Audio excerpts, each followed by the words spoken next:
उधर कबीर मस्तानी पर जैसे ही हमला करता है तभी मस्तानी को वरुण के हंसने की आवाज आती है।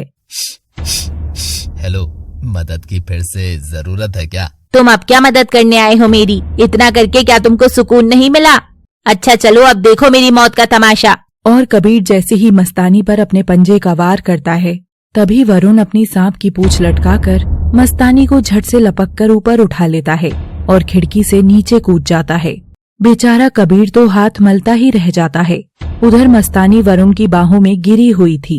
वरुण पलक झपकते ही वहां से गायब होकर उसे हवेली से दूर ले जाता है, उसी पुराने खंडर में।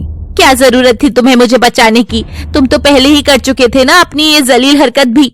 जैसे पहले भी तुमने मुझे धोखा देने से पहले एक बार भी नहीं सोचा था। क्या कहा?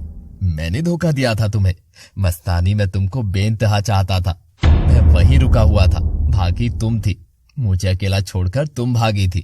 हाँ, क्योंकि तुम मुझे मेरी ही बिरादरी के सामने बेइज्जत करना चाहते थे। मुझे उस चमगादड़ ने सब बता दिया था। 1 मिनट, क्या कहा तुमने? उसने तुमको क्या बताया मस्तानी? तो कहीं ऐसा तो नहीं उसी ने तुम दोनों को अलग करने की वो साजिश रची हो ताकि तुम जानबूझकर वरुण पर शक करने पर मजबूर हो जाओ और उसे छोड़कर भाग जाओ, तब वरुण भी तुमसे नफरत ही करे। मस्तानी सारी बात सुनकर जान जाती है कि वो अब तक किस वहम जाल में फंसी हुई थी। तो वरुण, तुमने मुझे धोखा नहीं दिया था? नहीं मस्तानी, कभी नहीं। मैं तो अभी तक यही सोचता रहा था कि आखिर तुम भागी क्यों थी। जानती हो, उस दिन तुम ना भागती तो मैं तुम्हारी पूरी जात बिरादरी के सामने तुम्हारा हाथ मांगता। ये सुन ले सभी नेवला भाइयों, मैं आपकी बहन मस्तानी से बहुत प्यार करता हूँ और शादी करके उसे अपने नागलोक में ले जाना चाहता हूँ। ये सुन मस्तानी रोते हुए वरुण के सीने से लग जाती है।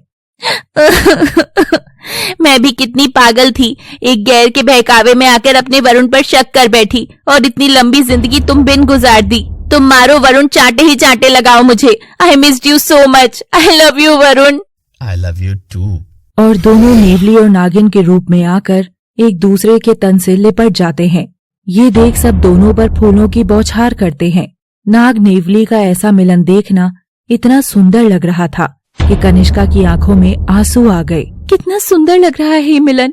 बस मेरे भाई और भाभी का भी ऐसा ही मिलन हो जाए।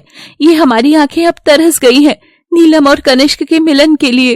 अब और नहीं तरसना पड़ेगा किसी को भी।